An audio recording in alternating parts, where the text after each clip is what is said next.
आमिर साहब। ख़वातीन से? ख़वातीन से।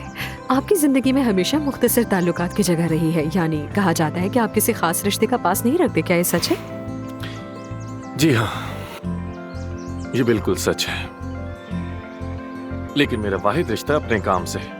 अपना काम अच्छे तरीके से करना और मुस्तकिल तरक्की करते रहना, बस यही मेरा वाहिद इश्क है।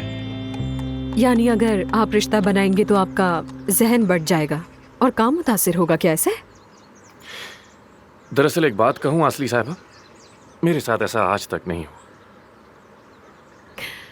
तो फिर इश्क?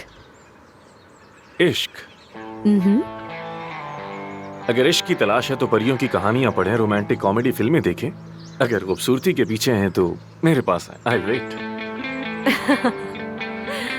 समझ गई मैं। शुक्रिया आपका आमिर साहब। कोई बात नहीं, खुशी हुई मुझे।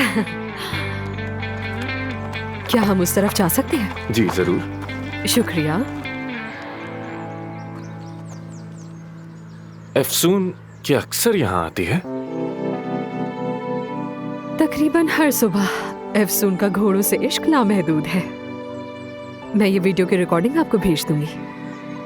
ठीक है, बहुत शुक्रिया। कोई बात नहीं।